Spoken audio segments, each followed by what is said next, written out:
એટલે પ્રશ્ન એવો છે કે પરવસતા, ગુલામી, લાચારી અને એક બાજુ શરણાગતિ. લાચારી અને શરણાગતિ શું છે?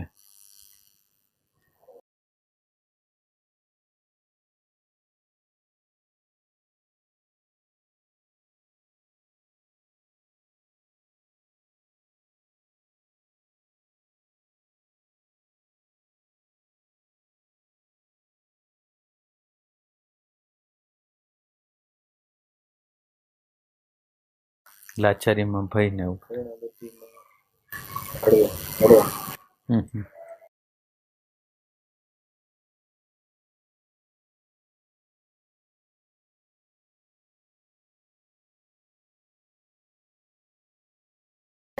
અહંકાર અહંકાર અને શરણાગતિમાં અહંકાર શરણાગત થઈ જાય છે. તો બે અહંકાર, બે અહંકાર. લાચારીમાં અહંકાર લાચાર થઈ જાય, જે કરી શકતા હોય, બરાબર, કરી શકતા હોય એ બધું થતું રહે એટલે લાચાર, બરાબર. અહંકાર લાચાર થઈ જાય. શરણાગતિમાં અહંકાર શરણ કરતા છે તો મતલબ કે બે અહંકાર ના છે. પણ ઓલો અહંકાર ભગવાનને શરણે જાય તો અહંકાર એનું કોઈ સ્વરૂપ કઈક બદલાય કે એટલું કઈ નથી. શરણાગતિ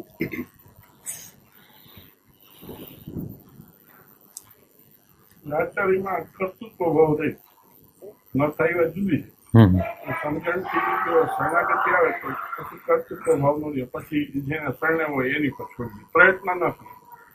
પેલામાં લાચારીમાં હજી પ્રયત્ન કરે લાચાર થઈ ગયો પણ ઈચ્છા રહી એવી. આમાં ઈચ્છા જ ન રહે કે શરણાગતિ આવી ગઈ એટલે બરાબર. એટલે જીવન છે ને એની અંદર લાચારી તો બધાના જીવનમાં આવે જ છે, અને લાચારી છે એ ફરજિયાતી છે. લાચારી જે માણસને આવે એ ફરજિયાતી છે, અને લાચારીનું જે સેન્ટર છે ને એ સ્મૃતિનું સેન્ટર છે. એટલે લાચારી તો આવે છે માણસને, પણ એ લાચારી માં એવી યુક્તિ છે એની અંદર, અહંકારની અંદર, કે પાછો અહંકાર સજીવન થઈ જાય એવી યુક્તિ પ્રયુક્તિઓ પણ કરી લે. એટલે આ જે લાચાર થાય છે ને, લાચારી બે પ્રકારની છે. એક લાચારી એવી છે કે પરિસ્થિતિએ લાચાર કરી દીધા છે, પરિસ્થિતિએ લાચાર કરી દીધા છે ને આપણે પરવશ થઈને આપણે કંઈક કરવું પડે છે જે ગમતું ન હોય, જે આપણી પ્રકૃતિની વિરુદ્ધ ન હોય. તો એક વસ્તુ આવી હોય છે. હવે એની અંદર ઓબ્ઝર્વેશન નથી, તાદાત્મ્યની અવસ્થા છે. એની અંદર જે વસ્તુ બની રહી છે એની યાર એનું તાદાત્મ્ય છે ને એના એ રસ્તા ગોતે છે. અને એક લાચારી એવી છે, એટલે હવે એ લાચારીની અંદર લાચાર તો થઈ ગયા છે, પણ એ લાચારીની અંદર માથું ઉઠાવવા માટેનો પ્રયત્ન છે. અહંકાર પાછો ઉઠે એના માટેનો અંદરના અચેતન મનની અંદર ઈ પ્રોસેસ ચાલે છે. એટલે ઈ જે લાચારી છે એ ફરજિયાત છે, અને એ લાચારીની અંદર અહંકાર અત્યાર પૂરતો લાચાર પરિસ્થિતિ એને દબાવી દીધો છે એટલા માટે લાચારી છે. પણ જેવી પરિસ્થિતિ ખસી જવાની છે એટલે પાછી ઓલી લાચારીના બદલે અહંકાર છે. એટલે એ લાચારીની અંદર અહંકાર છે એ શોધે છે કે કેવી રીતે પાછું માથું ઉપર કરવું. એટલે આ લાચારી એવી છે. સામાન્ય લોકોની લાચારી એવી હોય છે કે એની અંદર ફરજિયાતી હોય છે, અને એનું કેન્દ્ર છે એ સ્મૃતિ હોય છે. અને એક લાચારી એવી હોય છે કે જેમાં એક પ્રકારની અન્ડરસ્ટેન્ડિંગ હોય, સમજ હોય, અને એ છે ઓબ્ઝર્વેશનમાંથી આવી હોય. અને એ જે આપણા અણુ પરમાણુ છે, દ્રશ્યના અણુ પરમાણુ છે, શબ્દના, સ્પર્શના, રૂપના, રસના, ગંધના, અહંકારના, ભયના અણુ પરમાણુ છે, એ અણુ પરમાણુને એણે જાણ્યા છે, જોયા છે, વેદ્યા છે, એને આમ એન્કાઉન્ટર કર્યો છે, એની સામે આવ્યો છે. હવે એ અને અહંકારનું એક પાસું છે અને એને જુદા થઈને કોઈ જોયું છે. અને એ જે અણુ પરમાણુ, અહંકારના અણુ પરમાણુ છે, એ અહંકારના અણુ પરમાણુની અંદર રાગ છે, દ્વેષ છે, લોભ છે, ઘૃણા છે, અજ્ઞાન છે, અંધકાર છે, એ બધાનો એને સાક્ષાત્કાર કર્યો છે. સાક્ષાત્કાર કરવા માટે પોતાની જરૂરિયાત છે અને સામે જે વસ્તુ જેવી છે એનો સાક્ષાત્કારની જરૂર. અહંકારની જે અવસ્થા છે એમાં તાદાત્મ્યની અવસ્થા છે, એમાં સાક્ષાત્કાર હોતા નથી. એમાં પરિસ્થિતિ જે પ્રમાણે પલટા ખાતી હોય, અંતઃકરણની અવસ્થા જે પ્રમાણે બદલાતી હોય એ પ્રમાણેના ચહેરા બનતા હોય. એમાં કોઈ સેપરેટ કોઈ એવું તત્વ નથી હોતું કે જે એનું ઓબ્ઝર્વેશન કરે, એવું તત્વ નથી. એટલે આપણે જે લાચારી કહી છીએ કે આપણે જે કહી છીએ કે આ રાગ છે, દ્વેષ છે, લોભ છે, ઘૃણા છે, ભય છે. હવે આ રાગ, દ્વેષ, લોભ અને ઘૃણા અને ભય છે આ બાજુ, અને એનું ઓબ્ઝર્વેશન કરે છે, અને એના અણુ પરમાણુ સાથે એ સંમત થતો નથી. ઓલો અહંકાર છે, એને શબ્દના અણુ પરમાણુ ગમે છે, સ્પર્શના ગમે છે, રૂપના ગમે છે, રસના ગમે છે, ગંધના ગમે છે, માનના ગમે છે, મોટાઈના ગમે છે. એવી અવસ્થા છે અહંકારની. અને એવી અવસ્થાની અંદર એને એવો કોઈ વિચાર નથી કે આ અણુ પરમાણુ છે એ મને હેરેસમેન્ટ કરે છે, હેરાન કરે છે, દુઃખ આપે છે. પણ એને એવું લાગે છે કે બહારની પરિસ્થિતિ, બહારનું વાતાવરણ, બહારના લોકો આપણને હેરાન કરે છે, એવું લાગે છે. એટલે અહંકારમાં જે જીવે છે એની આખી પરિસ્થિતિ અલગ છે. એ અહંકારને જીવાડવા માટે કોશિશ કરે છે કોઈ પણ રીતે. ત્યારે જે ઓબ્ઝર્વેશન કરે છે ને એને રાગનો સાક્ષાત્કાર થાય છે, દ્વેષનો સાક્ષાત્કાર થાય છે, લોભનો સાક્ષાત્કાર થાય છે. અને આ રાગવાળો જે ચહેરો છે, પ્રેમ વગરનો જે ચહેરો છે, અશાંત ચહેરો છે, એને ગમતો નથી. અને એ અશાંત ચહેરો છે એને સમજવા માંગે છે, એ અજ્ઞાન છે એને સમજવા માંગે છે. એટલે હવે આ જે લાચારી છે, આ લાચારી છે, ઓલી લાચારીની અંદર અહંકાર છે. ઓલી જે લાચારીઓ છે એમાં તો અહંકાર અત્યાર પૂરતો બહારની પરિસ્થિતિ દ્વારા દબાયેલો છે, અને જ્યારે પોતાની પરિસ્થિતિ અનુકૂળ આવશે એટલે માથું ઊંચું કરશે. ત્યારે આની અંદર એ બહારના લોકો, બહારની પરિસ્થિતિ, બહારના વાતાવરણ માટે લડતો નથી, પણ પોતાના અંદરના રાગ, અંદરના દ્વેષ, અંદરના લોભ માટે લડે છે. અને લડે છે એમાં એને ખ્યાલ આવે છે કે આ રાગને કાઢવાની મારી શક્તિ નથી, દ્વેષને કાઢવાની મારી શક્તિ નથી, ભયને કાઢવાની મારી શક્તિ નથી. અને હવે આ મારી શક્તિ નથી અને મારે આમાંથી બહાર નીકળવું છે. એટલે એ જે થાય છે એ કોઈ સત્તાને, કોઈ સાક્ષી સત્તા હોય કે પરમાત્મા નામની સત્તા હોય એને શરણે જાય છે.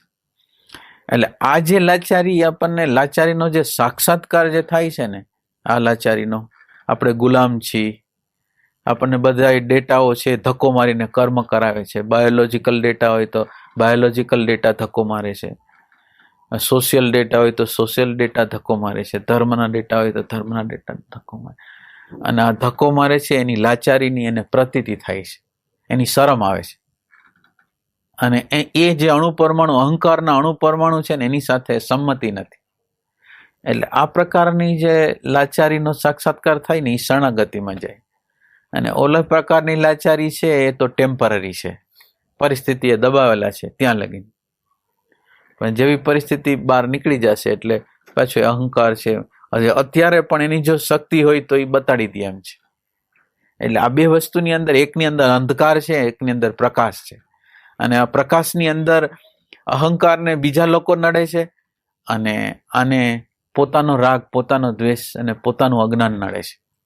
આ જે લાચાર જે થયો છે એને આંતર વસ્તુ નડે છે અને ઓને બહારની વસ્તુ નડે છે. અને આ વસ્તુ ખરેખર જો નડતી હોય અને એવું લાગતું હોય કે આપણી શક્તિથી આપણે કાર્ય નહીં કરી શકીએ, આ મોટું મહાન અને વિરાટ કામ છે કે આપણા એકલાથી નહીં થાય, એટલે એ શરણાગતિને ઈચ્છે છે, શરણાગતિ થાય છે. એટલે આ જે અવસ્થા છે એ જુદી અવસ્થા છે, અને આ જે અવસ્થા છે એ જુદી અવસ્થા છે. ઓમાં ફરજિયાતી છે અને ઓમાં પ્રકાશ દ્વારા દર્શન છે, જે પ્રેઝન્ટ છે, ઓબ્ઝર્વેશન દ્વારા જે સીધું દર્શન છે એ કોઈ કલ્પના નથી પણ વાસ્તવિકતા છે. અને વાસ્તવિકતા દ્વારા ખરેખરી એને ખબર પડી છે કે મારા દ્વારા કંઈ થઈ શકે એમ નથી. તો આ જે લાચારી છે એ આપણને સાચા ટ્રેક ઉપર, આ જે લાચારી અથવા આપણે કંઈ નથી કરી શકતા એવી જે અહેસાસ છે એ આપણને શરણાગતિ તરફ લઈ જાય. અને આપણે એક સંદર્ભથી આપણે વિચાર કરી કે આપણે કર્મ છે એનો કરતા કોણ? કર્મ કોણ કરી શકે? આ કર્મ જે કરે છે એ કોણ કરી શકે? જળ વસ્તુ કરી શકે કે ચેતન વસ્તુ કરી શકે? તો આપણે આપણા ઇન્સ્ટ્રુમેન્ટને આપણે તપાસી, બધા જુદા જુદા પ્રકારનું આ શરીરનું જે યંત્ર છે એને તપાસ કરી, તો શરીરનું જે યંત્ર છે એની અંદર શરીર છે એ યંત્ર છે, અને ઇન્સ્ટિંક્ટિવ સેન્ટર એટલે એની અંદર ડેટા, જે ઇન્સ્ટિંક્ટિવ ડેટા છે એ આપણને હલાવે છે, જેમાં ભૂખ, તરસ, પચાવવાનું કામ, ઊંઘનું કામ, બધી બાયોલોજીકલ આખી વસ્તુ હોય છે. એટલે આ એક શરીરનું યંત્ર છે, એને કોઈક બીજું જ હલાવે છે, જેમાં આપણો કોઈ એમાં હસ્તક્ષેપ નથી. એમાં બધી વસ્તુ બ્લડથી, હાડ, માંસ, ચામડા, આ બધી વસ્તુ જે બનવાનું કામ કરે છે એ બધી વસ્તુ એ કરે છે. એટલે એક ઇન્સ્ટિંક્ટિવ છે, બોડી છે ઇન્સ્ટિંક્ટિવ છે, અને એની ડેટા એમાં કોઈ આપણો હસ્તક્ષેપ નથી. એટલે એમાં જે હલાવે છે એ કુદરત હલાવે છે. બીજી રીતે જોઈ તો આ બધા આંખ છે, કાન છે, એ બધા યંત્રો છે રિસીવ કરવા માટેના, શબ્દને, સ્પર્શને, રૂપને, રસને, ગંધને રિસીવ કરવાના સાધન છે, ઈ યંત્ર છે. પછી એનું એક કરંટ છે કે કરંટ જે આ મેસેજ, જે બહારનો મેસેજ, શબ્દનો, સ્પર્શનો, રૂપનો, એ મેસેજ જાય, એ મેસેજને ક્યાંક રેકોર્ડ થાય અને એ મેસેજનું ક્યાંક મૂલ્યાંકન થાય. તો આ બધું ઇન્સ્ટ્રુમેન્ટ, જે આ બધી ઇન્સ્ટ્રુમેન્ટ છે ને એ પોતે આકાશ, વાયુ, તેજ, જલ, પૃથ્વી અને સત્વ, રજસ, તમસની પ્રકૃતિનું બનેલું છે ને, મેટર છે, દ્રવ્ય છે, જળ છે. એટલે હવે જે એને જે ચલાવે છે ને, એને જે ચલાવનાર છે એ શક્તિ છે, એ જીવન શક્તિ છે, અને એ જે શક્તિ છે ને એ જ બધાને હલાવે છે. એ મનને હલાવે છે, બુદ્ધિને હલાવે છે, ચિત્તને હલાવે છે, અહંકારને હલાવે.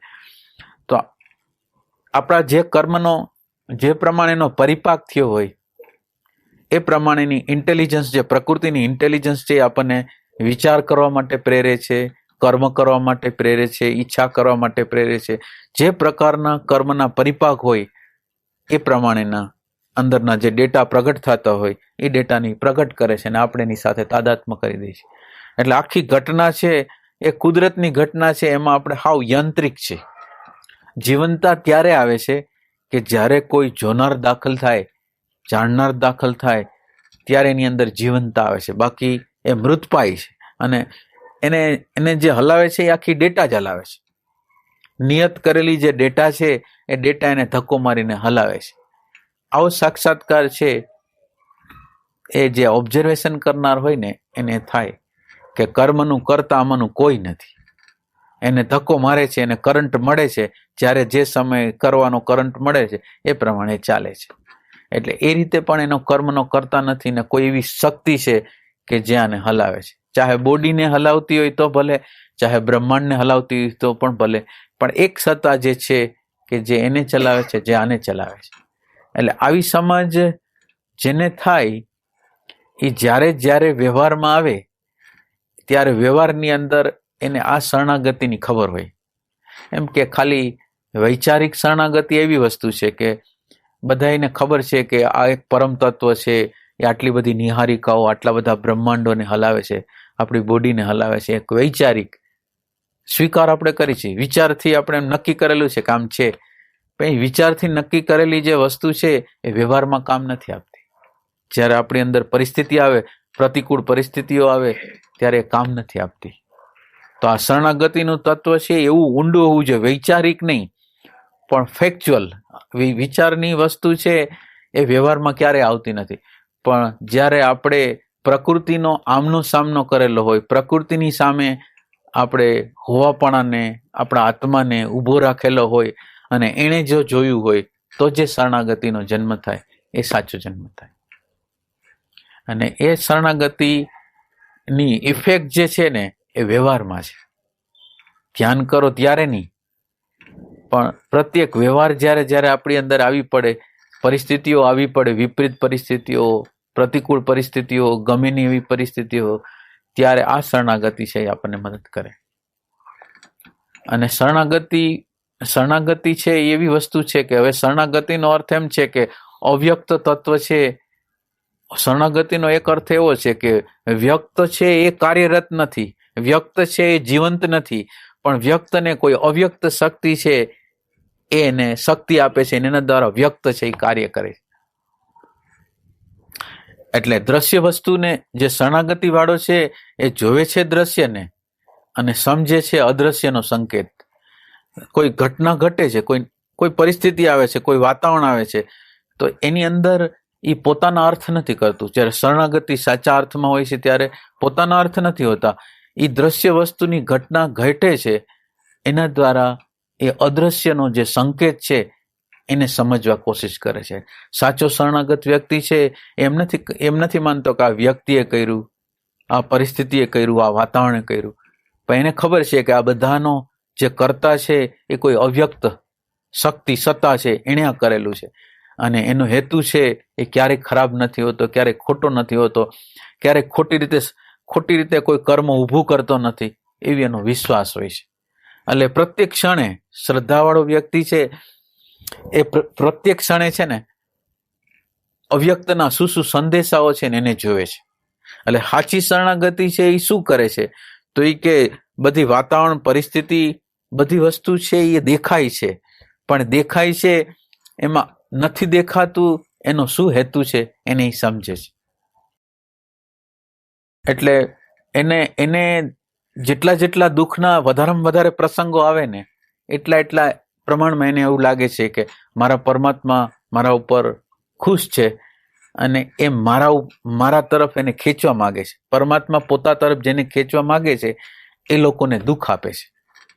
અને દુઃખ આપે એટલે શું થાય? દુઃખ શું કરે છે તો એ દુઃખ છે ને એ હકીકત છે ને બતાવે છે. તમે જેને સગા માનતા હતા, જેને સંબંધી માનતા હતા, જેને મારા માનતા હતા, એનું વાસ્તવિક સ્વરૂપ તમે જુઓ તો હવે આપણું વાસ્તવિક સ્વરૂપ એને બતાવે છે કે આ તમે જે ચહેરા કહેતા હતા કે આ મારા છે, નજીકના છે,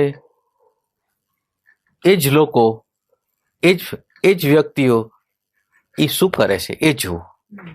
એટલે એનો અર્થ એમ થયો કે આપણના જીવનનું જે વાસ્તવિક ચિત્ર છે માનવનું, પ્રેમ વગરનું છે જે ચિત્ર છે એને બતાવે છે.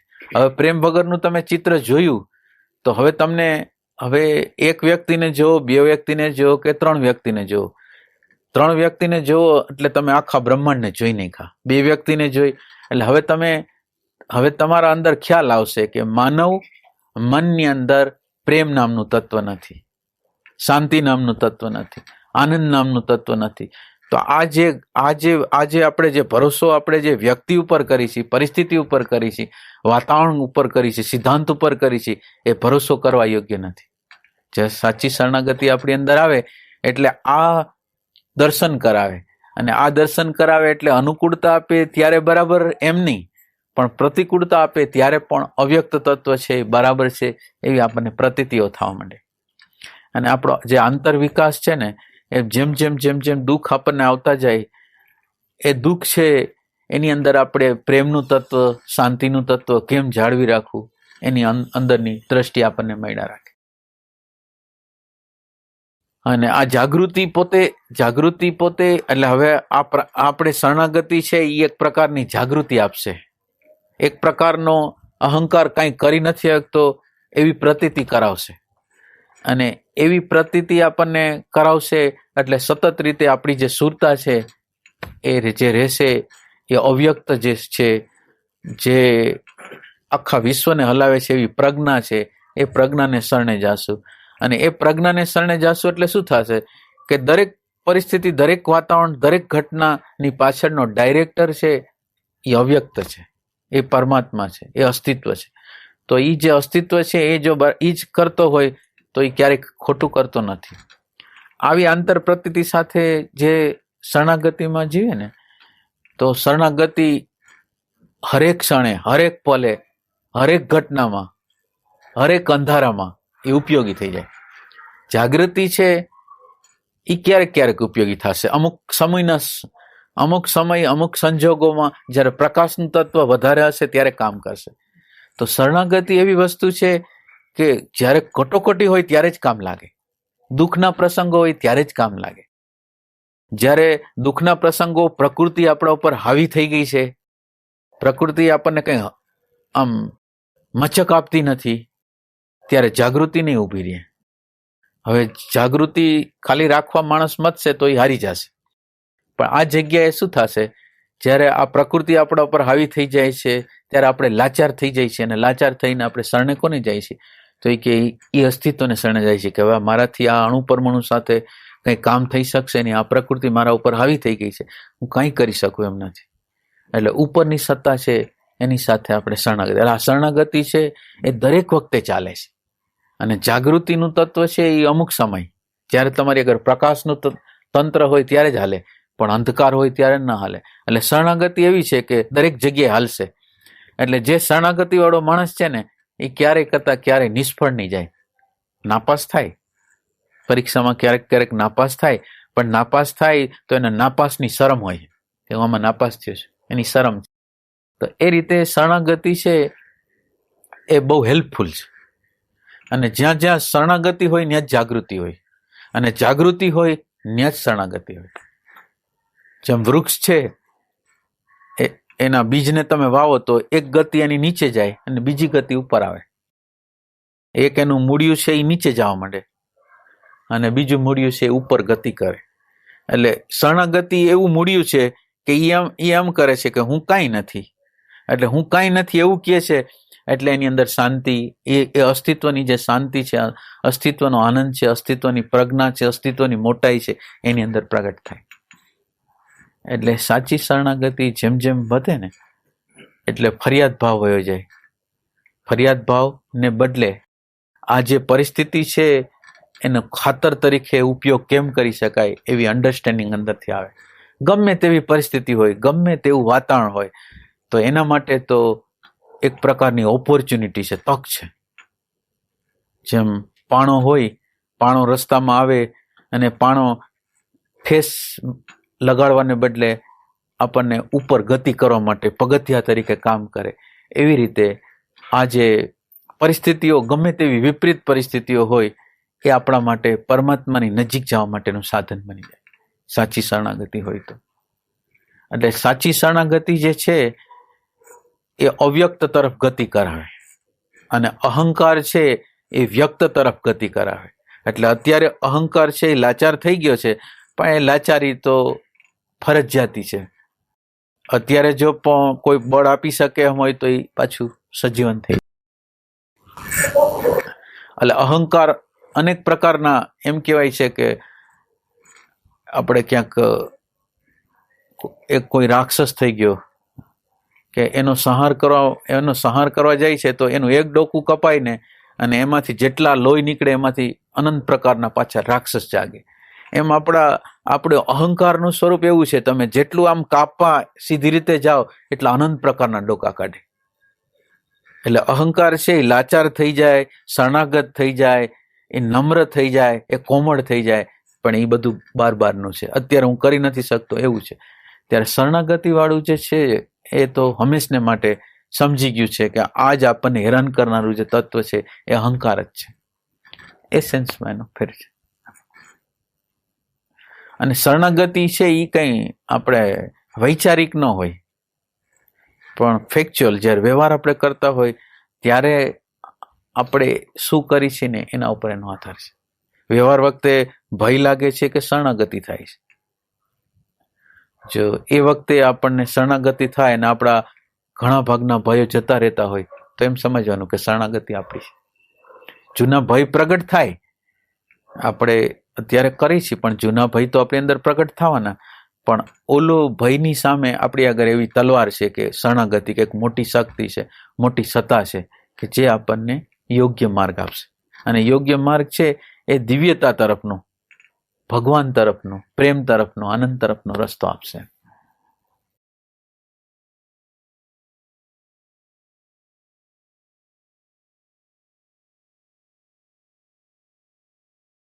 અને આની અંદર ઘણી ઘણી અંધારી રાત્રિઓ આવે છે. આની અંદર અનંત પ્રકારની અંધારી રાત્રિ આવે છે.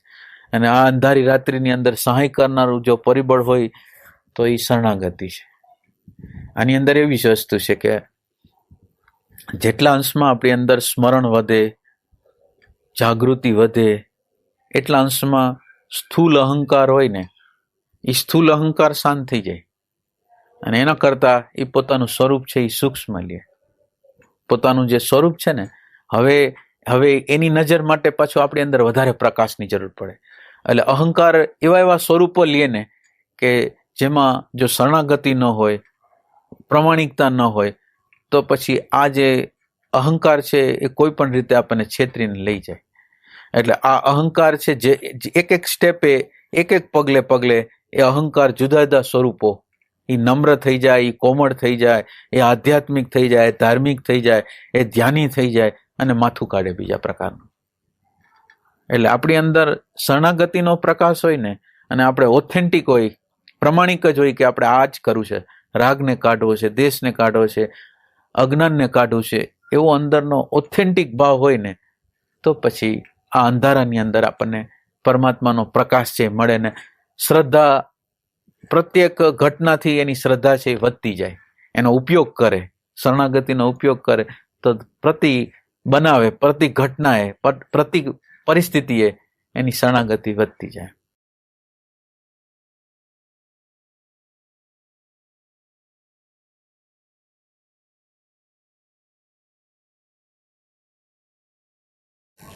શરણાગતિની અંદર ભૂતકાળના મૂલ્યાંકનો તો પ્રગટ થાય છે, સ્મૃતિ તંત્રના ભૂતકાળના મૂલ્યાંકનો છે એ પ્રગટ તો થાય છે એની સામે, પણ એની નજર કોની સામે છે? તો એ કે આ જે પ્રગટ થયું એની સામે નથી, આ જે ભૂતકાળનું વસ્તુ પ્રગટ થઈ એની સામે એનું ધ્યાન નથી, એનું જે ધ્યાન છે એ ઓલી અવ્યક્ત શક્તિ ને અવ્યક્ત જે સત્તા છે એના તરફ એનું ધ્યાન છે કે આ મદદ કરશે. એટલે એની નજર ક્યાં છે?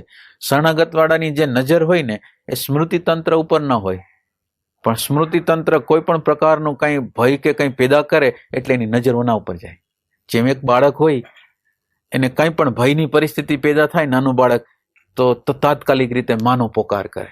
એવી રીતે આ શરણાગતિની અંદર કોઈ પણ પરિસ્થિતિઓ જ્યારે આવે ત્યારે એની નજર અહીંયા સ્મૃતિમાં ન હોય, ભયમાં ન હોય, કામનામાં ન હોય, ઓના તરફ હોય કે હવે આ શું કરશે, હવે આ શું કરશે. એ રીતે એ અવ્યક્તમાંથી ધીરે ધીરે કરતો કરતો અવ્યક્તની અંદર જાતો જાય છે.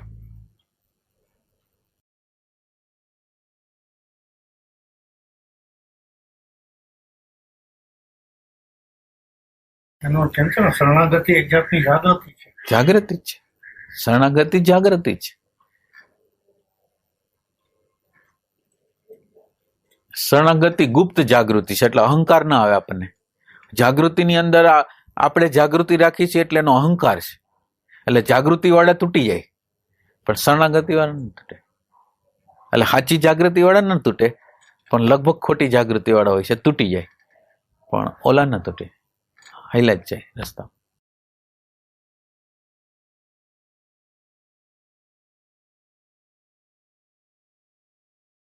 અહંકારનો જે બચાવ કરવા ન માગતો હોય, અહંકારનું વિકૃત સ્વરૂપ જેને જોયું હોય, અહંકારના કેવા કેવા ફોર્મ છે એને જોયો હોય, એનો સાક્ષાત્કાર કર્યો હોય ને એ જ શરણાગતિ કરી શકે.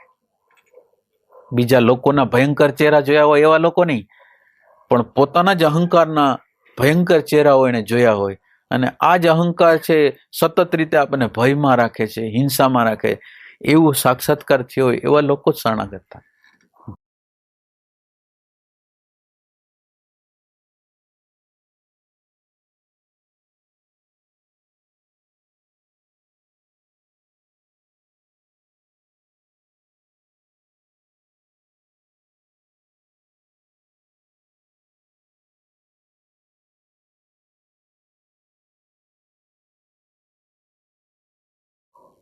એટલે પહેલા જે શરણાગતિનું પહેલું પગથિયું છે એ જેનામાં પેલું તત્વ છે અનનોએબલ, એવી વ્યક્તિ પરત્વે હોય. વ્યક્તિ પરત્વે હોઈ શકે કોઈ પણ વસ્તુ, કોઈ આકૃતિ પ્રત્યે હોઈ શકે, રિવર પ્રત્યે હોઈ શકે, કોઈ ગંગાને માં કહે, ગંગા નદી છે તેને માં કહે તો એની અંદર કરી શકે, કોઈ પણની વસ્તુની અંદર. કોઈ ઝાડ છે, ઝાડમાં કરી શકે કે આ ઝાડ પરમાત્મા છે. એટલે સવાલ એ નથી કે એ કોણ છે,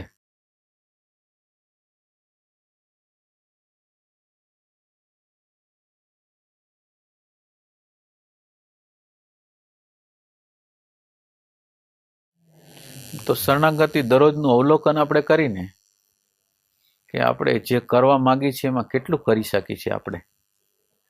પેલા કેટલું નથી થતું એને જોવાનું છે. કેટલી કેટલી જગ્યાએથી આપણે નાપાસ થાય છે, કરવા માંગીએ છીએ થતું નથી. એટલે પેલા આપણી લાચારીનો અહેસાસ આપણા કર્મ દ્વારા જ વ્યક્ત થવો છે. જમવા બેઠા હોય ને આપણે જમી ન શકીએ, કોઈક આવી જાય, ક્યાંક જવું પડે, અચાનક સમાચાર આવે, કોઈક વ્યક્તિને મળવા જવું છે, ત્યાં કોઈક આપણી ઘરે આવી જાય. એવા જુદા જુદા પ્રસંગોને આપણા જીવનની અંદર કેટલા કેટલા પ્રસંગોને આપણે જોતા રહી તો પછી આપણે આ જે શરણાગતિ છે એ ત્યારે થાય કે સતત રીતે આપણને પ્રતીતિમાં આવે કે આપણે કરવા માંગી થતું નથી, આપણે આ કરવા માંગી થતું નથી. આ બહારની પરિસ્થિતિ છે અને અંદરની પરિસ્થિતિની અંદર તો કંઈ કરી શકતા નથી. રાગની, દ્વેષની, ભયની, નાનપણમાં જેવા આપણી અંદર જેવા ભય પડેલા હોય, જેવા સંસ્કારમાં થોડું મોડિફિકેશન થાય, થોડું રૂપાંતરણ થાય, પણ એવી ને એવી વસ્તુ આખા જીવનભર હાલી જાય. નાનપણના ભયો આપણી અંદર જે દાખલ થઈ ગયા હોય એ આપણે ભય ક્યારેય કાઢી નથી શકતા. નાનપણની કેટલી માન્યતાઓ એમાં થોડોક ફેરફારો થયા હોય એવી બધા, બાકી કંઈ ફેરફાર કરી શકતા નથી. આપણી પ્રકૃતિને તો અડી જ નથી શકતા. હા, પ્રકૃતિના ઘા આપણને, બહારના ઘા કુદરત છે એ બહારની પરિસ્થિતિઓ એવી ભયાનક બનાવી દે ને અને આપણને લાચાર કરી દે. એટલે એ પ્રકારનું આપણું વ્યક્તિત્વનો જે ઓલો ઉગ્ર ભાગ હોય એ શાંત કરી દે, પણ એ પ્રકૃતિ આપણી સમજ દ્વારા નહીં.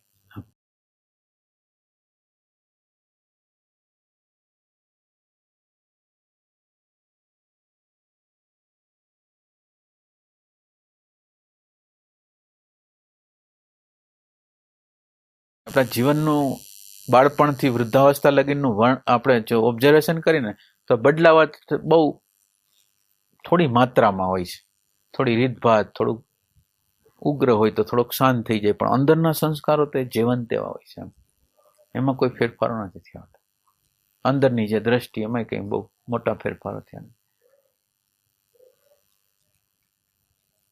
એટલે આપણે કંઈ કરી નથી શકતા એવો અહેસાસ જેટલા અંશમાં થાય ને એટલા અંશમાં આપણે શરણાગતિ કરી શકીએ.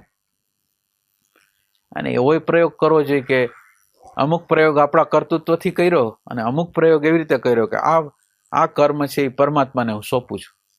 અમુક આપણા કર્તાપણાથી આપણે કરીને પ્રયોગ કરવો અને અમુક પ્રયોગ એવો કરવાનો કે આમાં મારે કંઈ કરવું નથી, હવે આ કુદરત છે, પરમાત્મા છે, એ શું કરે છે મારે જોવું છે. આ પ્રશ્ન હું મૂકી દઉં છું એની સામે, હવે એ કેવી રીતે સોલ્વ કરાય, તો પણ આપણી શ્રદ્ધા છે એ વધશે એની અંદર. પણ અંદરની પ્રાર્થનાથી હોવી જોઈએ, અંદરનો ભાવ હોવો જોઈએ એના પ્રત્યે.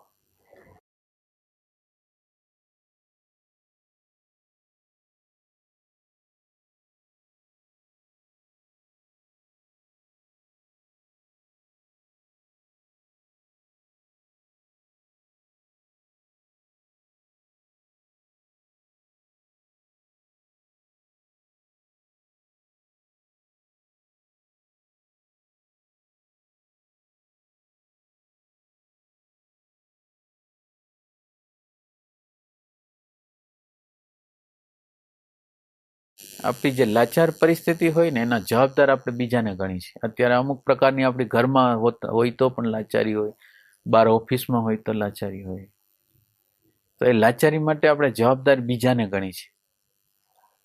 અને એમાંથી સેજ તક મળી જાય તો આપણે એનો બદલો પણ લઈ લઈએ. એ લાચારી આપણી અત્યારની જે લાચારી છે એ ફરજિયાત લાચારીઓ છે, અને જીવન જ્યાં જ્યાં હોય ને ત્યાં ફરજિયાત લાચારીઓ હોય ને હોય બધી જગ્યાએ. પણ એમાં જવાબદાર છે એ આપણે બીજાને ઠેરવી છે કે આ લોકો જવાબદાર છે, મને આમ કરવા દેતા નથી, મને આમ કરવા દેતા નથી. પણ એના કરતા મોટું અંદરની લાચારી તો તમે જો, બધી વસ્તુ આપણને લાચાર કરી રહી છે કે અંદરની દેખાતી નથી, બહારના લોકો, એટલે મૂળ કારણ છે એ દેખાતું નથી, જે કારણ નથી એને આપણે કારણ માની છે.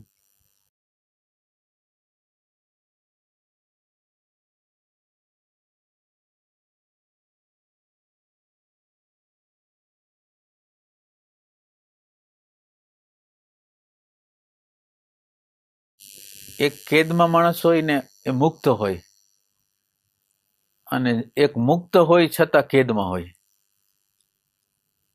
રાબિયા હતી તો રાબિયા ગુલામ હતી. રાબિયા ગુલામ હોવા છતાં એ અંદરથી સ્વતંત્ર હતી. અને આપણે બધા સ્વતંત્ર છીએ પણ અંદરથી ગુલામ છીએ. એટલે સ્વતંત્રતા છે એને કોઈ બહારના કાર્યકારણ સાથે સંબંધ નથી. સ્વતંત્રતા છે એ ગમે ત્યારે આપણે પ્રાપ્ત કરી શકીએ, અને એ આંતરિક ઘટના છે, એ બાહ્યિક ઘટના નથી. એ આપણી અંદર અન્ડરસ્ટેન્ડિંગ આવે, આપણે એ કેન્દ્ર સાથે જોડાઈ જાય તો એ આપોઆપ આવે. એને બહારના સંજોગોની કોઈ જરૂર નથી. બને કે બહારના સંજોગો જેટલા વિકટ હોય એટલું એનું કામ થાય. વ્યાસજીએ કોઈનું દ્રષ્ટાંત આપેલું કે કોઈને કોન્સન્ટ્રેશન કેમ્પમાં 2 દેશ વચ્ચેની લડાઈ થતી હતી અને એના ઉપર એટલા બધા અત્યાચારો કરવામાં આવ્યા, જોરદાર રીતે અત્યાચારો કરવામાં આવ્યા, અને એ પછી બેની લડાઈ કંઈક પૂરી થઈ અને એને છૂટા કર્યા. ત્યારે એને પૂછ્યું કે તમને આ કેવું લાગ્યું? કે મને સારું લાગ્યું, અને મને તો આ દ્વારા તો મારી અંદરની આંતર મુક્તિ મને મળી. મેં આ અત્યાચારને જેવી રીતે બીજા લોકો લે છે એવી રીતે મેં લીધું જ નથી. આ મારા માટે તો એક તક હતી કે કોઈ અત્યાચાર કરે છે, કોઈ કાંઈ મારા ઉપર કરે છે, અને મારી અંદર પ્રેમનું તત્વ એમને એમ અકબંધ રહે છે, તો મારા માટે એક પ્રયોગ હતો. તો હવે તમે વિચાર કરો કે એને આટલો બધો અત્યાચાર કર્યો, કેદમાં રાખ્યો, અને એને મુક્તિ પ્રાપ્ત કરી. અને આપણા લોકોને એવું કાંઈ નથી, છતાં એમાંથી કાંઈ નથી થતું.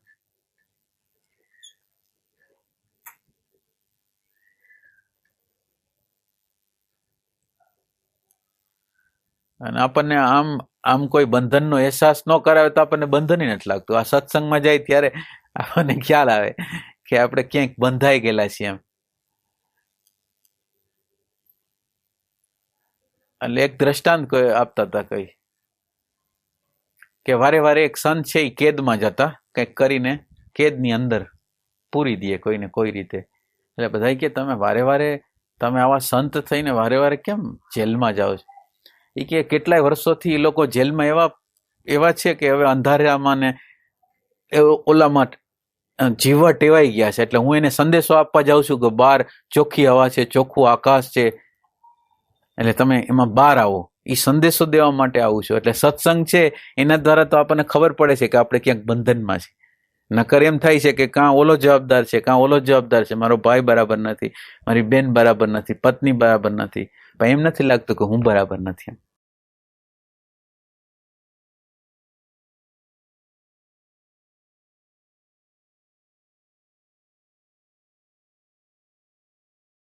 અને એમાં વિશ્વાસ નહીં આવતો કે આવું બંધન છે જ નહીં, એના કરતા ખુશી છે, આનંદ છે, એવું લાગે કે ક્યાંક આપણું આ સુખે જતું રહેશે, એના કરતા આ છોડો એમ.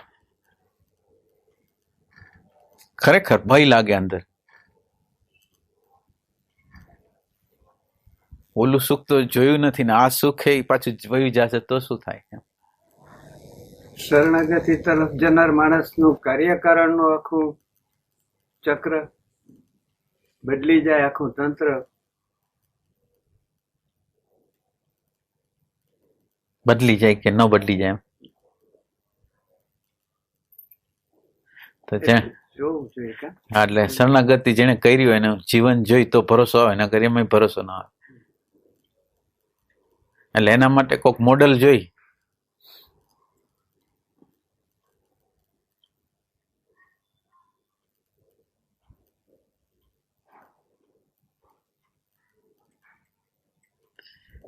આમ તો સ્થૂલ રૂપે જોઈ તો એવું દેખાય કે નાનો બાળક છે એ શરણાગતિમાં છે, ભલે એને અગર જ્ઞાન નથી, પણ એ પરાધીનતા છે તો એના મા બાપ એની જવાબદારી લે છે, એ આપણને દેખાય જ છે. પછી ઘરના કોઈ નબળા માણસ હોય, નબળી 4, 5, 6 વ્યક્તિ હોય ને એમાં નબળી વ્યક્તિ હોય તો બધા એમ લાગે કે આનું કેર કરવી છે, આની કાળજી રાખવી છે, આની કાળજી. એ નબળાઈ છે એ બહારની નબળાઈ છે, એની અંદર કઈ શરણાગતિ બરણાગતિ નથી, ખાલી શક્તિનું ઓછાપણું. તો પણ બીજા લોકો કેર કરે છે, તો પછી શરણાગતિ કરી તો કેમ ન કરે?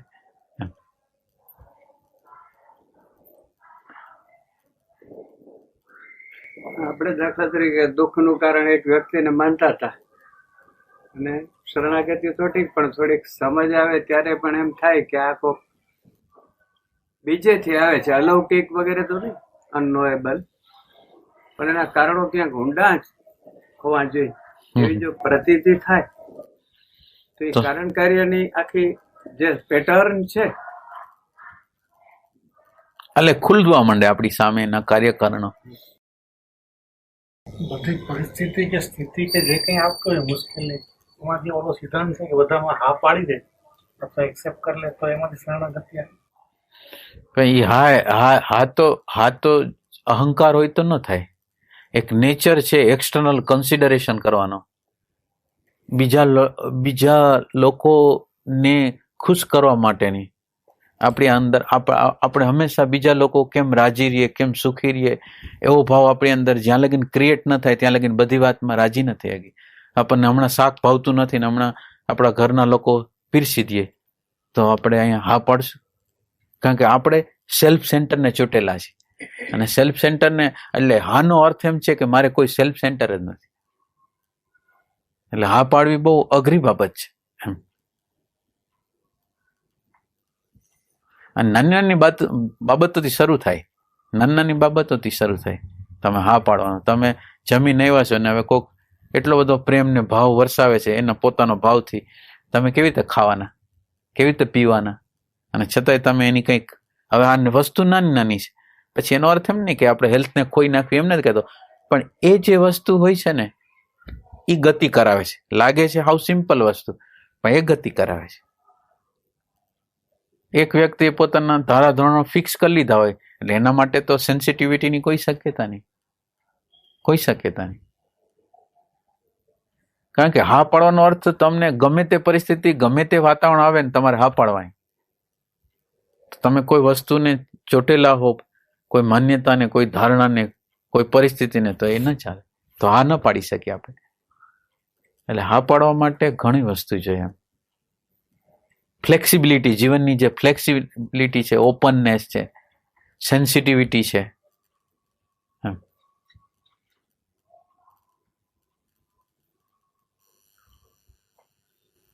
સત્સંગની વાતો સાંભળીને અમુક અંદર વસ્તુઓ ગઈ હોય કે જે આમ આપણે એક રીતે બફર કહી શકીએ, આમ પોઝિટિવ બફર.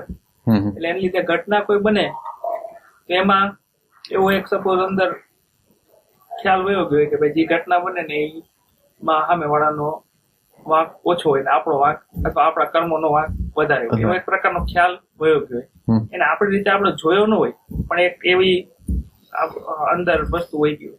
એટલે ક્યારેક કઈ ઘટના બને એવી કે જેમાં આમ નોર્મલી એવું લાગે કે આ સામેવાળાને આપણે ભૂલ કરી અથવા આપણે ધારતા હતા એના કરતા જુદું એને કર્યું ને એને લીધે આપણે આટલું આમ કરવું પડ્યું. પણ એ વખતે ઓલી વસ્તુ ત્યારે એવું કરે કે સામેવાળા ઉપરનો આપણો આમ જે એગ્રેસિવ વસ્તુ હોય ને એ માઇલ્ડ કરી દે, અને એને લીધે આમ વસ્તુ આમ સામાન્ય થઈને વહી જાય.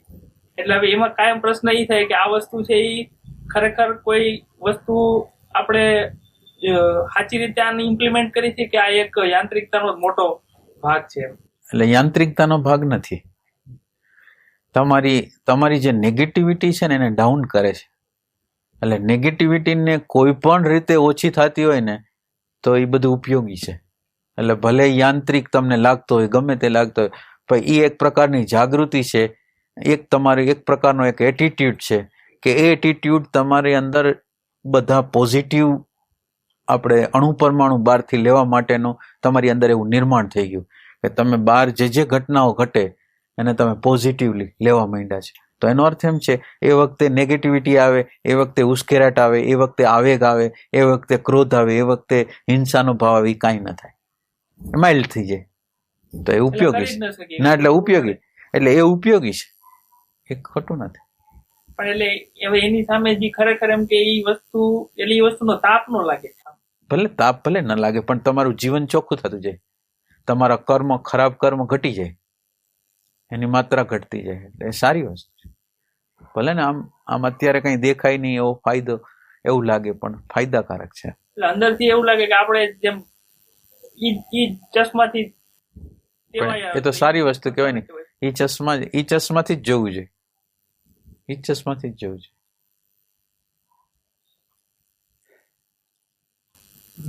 વર્કિંગ મેમરી કહેવાય. આમ વર્કિંગ મેમરી કહેવાય.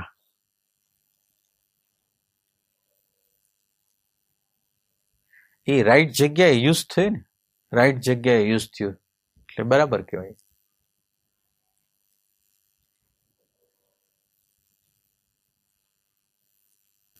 તમે જે ઘણી વાર બીજ પડી જાય કહો છો જે સત્સંગના, આ બીજ કે જે આપણને કાર્ય કરતા હોય એ વખતે યાદ આવી જાય, કર્મ કરતા હોય ત્યારે યાદ આવી જાય. ત્યારે વિકસિત થયું કહેવાય. હા, વિકસિત થયું અને વિકસિત થતું જાય. જેમ જેમ એનું એપ્લિકેશન કરી એમ વિકસિત થતું જાય.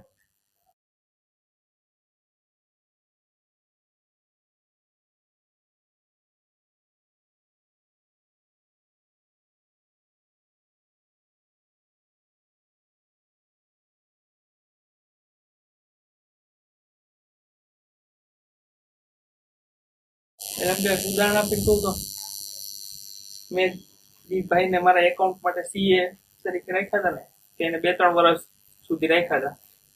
હવે એના પર વિશ્વાસ રાખીને રાખ્યા હતા કે એ બધું બરોબર કરે.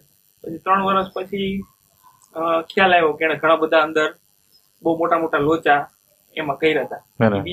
બીજાને આપ્યું ને કીધું. બરાબર. એટલે એ વખતે જયારે એને કીધું ત્યારે મને એવા બધા શબ્દો કીધા કે આ તો કોક તમને આમ કરી નાખે, આવું જેમ ડોક્ટર વાળા કમ્પાઉન્ડરે કર્યું એવી રીતના બધું કર્યું છે. એટલે એના બધા શબ્દો સાંભળીને ત્યાં સુધી 3 વર્ષ સુધી મને ખબર નહોતી કે આ કઈ આવું કરે છે.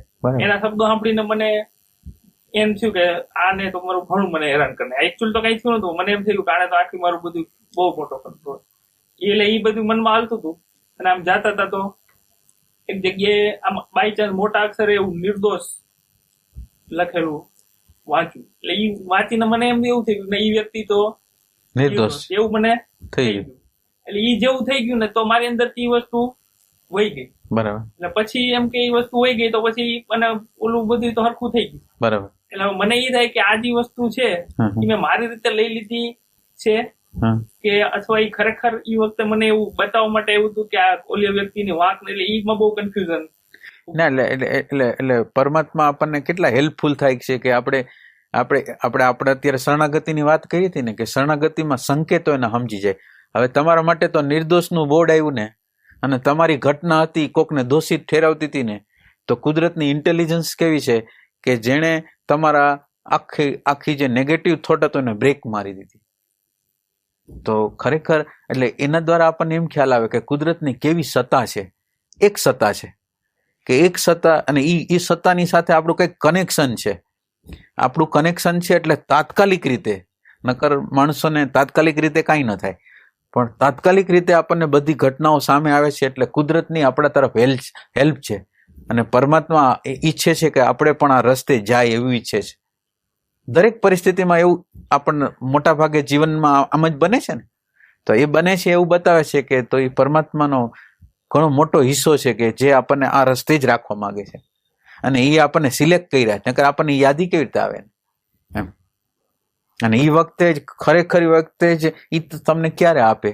તમારી અંદર એવી દ્રષ્ટિ ન હોય તો એ ન આપે એવું. તો એટલે તમારું અંદરનું જે બીજ છે એવું છે કે એનાથી દૂર જવા માંગે છે. એવું એક બીજ છે કે જે આ વસ્તુને આપણી સામે પ્રગટ કરાવે છે. એટલે એ રસ્તે જવું જોઈએ. એ જ રસ્તે જવું છે. એ જ રસ્તે જવું. અને કુદરત ઉપર એમ જ ભરોસો આવતો જાય.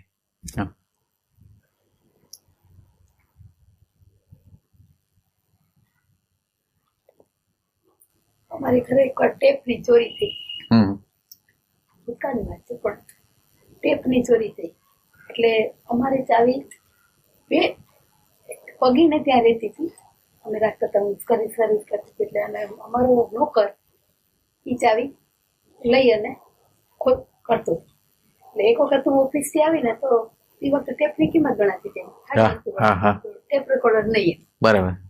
હવે 2 વ્યક્તિ આમાં ઇન્વોલ્વ હતી. બરાબર.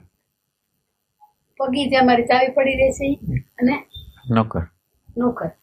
પછી આમના ફ્રેન્ડ હતા, એ કે હું પોલીસ વાળાને PSI મારો ઓળખીતો છે ને આને મેં કીધું અમારા 2 માંથી એક તો એ નિર્દોષ છે.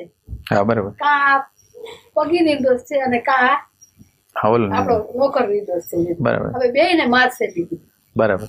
પોલીસ વાળા તો મારામારી કરશે 2 ને.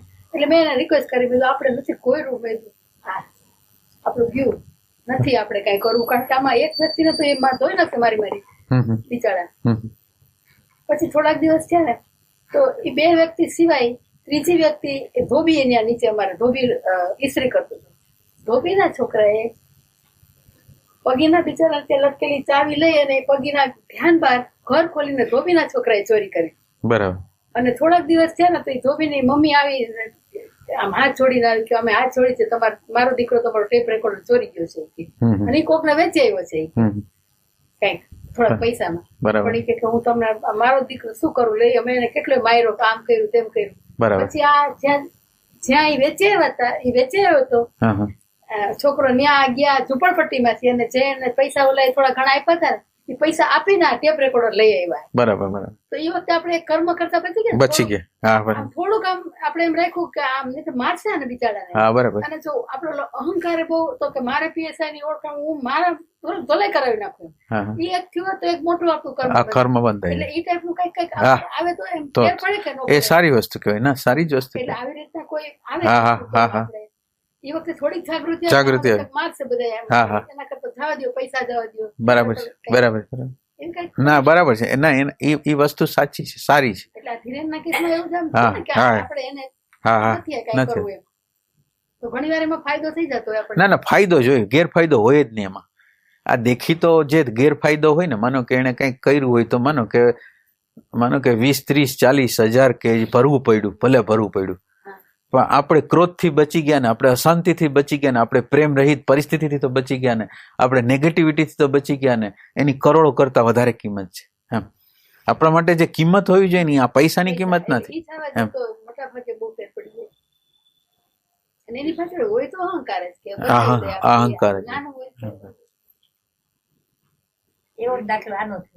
હા હા હજી હું નાની જ હતી ત્યારે સુરેન્દ્રનગરમાં પ્રતીક્ષા હતી. ભૂષણ નાનો હતો. કોલેજેથી 1 તારીખે 1 એપ્રિલે પગાર લઈને આવતા હતા અને ત્યાં જયંતિલાલની કંપની સુરેન્દ્રનગરમાં મોટી, એટલે આપણે કઈ આ લેતા આવજો એટલે બિલ દઈ ને પછી ઘેરમાં મૂકી જાય. હવે ખાવા કા બન્યું શું કે ત્યાં ઉભા છે ને ખિસ્સામાં રાખવાની ટેવ ટપિયા કે ઉપડી ગઈ. બરાબર. હવે આપણી નીચે પરોઠા હાઉસ વાળા ભાઈ હતા. ત્યારે મારું નાનપણ હોય ને હું હજી કઈ મોટી નહોતી એટલે કેવાય ઉપર કે ભાભી પ્રોફેસર સાહેબ પોલીસ ચોકી ગયા છે. ત્યારે મને થોડોક ત્રાસકો પડી ગયો હતો કે કેમ એને પોલીસ ચોકી જવું પડ્યું.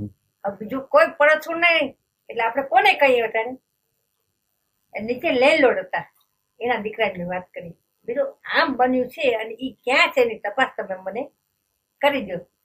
ત્યાં તો એ આવ્યા. બીજું હવે તો મેસેજ આવ્યો છે તો કે ના ત્યાં બધું બની ગયું, પણ મેં કીધું કે કોઈને મારે પકડવા નથી, જે હતા એ ગયા અને નિર્દોષ કોકને માર ખવડાવો એ બરોબર નહીં. બરાબર. એટલે પોતાની બે અચ્છા. એટલે આવી ઘટના બને ત્યારે આપણને યાદ રહે છે ખરું બધું કે આ બને છે જીવન. હા હા બરાબર.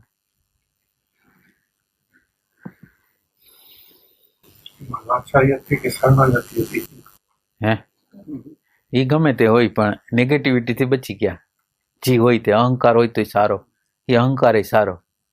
તો આપણે બચી ગયા નેગેટિવ કર્મથી બચી ગયા એટલે બસ ઘણું મોટું કામ થઈ ગયું.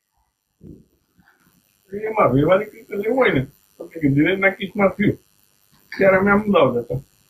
એમાં એનો બહુ વાંક નથી. ઈ તો આપણે બોલી જવાનું કે એને કોઈ જોવાનું નથી, આવું જ કરે, આપણે ધ્યાન ન રાખ્યું. એ તો આપણે બધું દેખાડે છે, આપણી સહી લઈ જાય છે, આપણે આખું ચેક કરી દઈએ. આપણે થોડું જોવું જોઈએ. આપણે જે રીતે લખીએ છીએ, આપણે જે રીતે આપી છીએ, એ રીતે રજૂ કરે છે, એની પાસે પૂરતી વિગત ન હોય હા એની મરજી પડે એમ કરી નાખે. ખરું. અને આમાં વધુ ધારો કે ઇન્કમ ટેક્સમાં સ્ક્રુટિની આવે તો 5-25 હજાર ફરવા પડે. લાખ રૂપિયા દેવા પડે. આપણે સમજી લેવાનું કોકના આરામના આવી ગયા તો ગયા એટલે શાંતિથી હું મૂકી ગયો તો લઈ લીધી એની પાસે થાય અને બીજા હરકું કરી દીધું. એ હરકું કરવાના કેટલા 5,000 રૂપિયા લેશે. હા બરાબર. આપણે આપણું ધ્યાન રાખવું જોઈએ કે બરાબર ચાલે છે. આપણે મકાન રિપેર કરાવતો હોય તમે બારગામ ગયા ગયો પછી આવે તો ખબર પડે કે આને અડધું ઊંધું કીધું કાં હાજર રહેવું જોઈએ કાં સૂચના બરાબર આપી દીધું. આપણો વાંક છે એવું ગણી લ્યો. બહુ ન લાગે. એ લોકો પોતે નતો કરતો, એ બધી કોકની પાસે કરાવે શીખાવતા. શીખાવને ખબર ન પડે એટલે ગમે એમ કરીને આપી કેટલું કરાવ્યું આનું રિટર્ન ભરતું એનું ભરવાની જરૂર નથી. લેનદેન તો ઘણી લિમિટ છે. ખોટા એમ પૈસા વધારે લેતો તો એ રહેવા દે નથી કરવું એમ. એ આપણને ખબર હતી એટલે બંધ કરાવી દીધું. પણ એ નેગેટિવિટીમાંથી બચી ગયા કે વધુ 50,000 રૂપિયા જશે. હવે ધ્યાન રાખો સારા માણસને આપો બરાબર. અને આપણે જોઈ રહેવાનું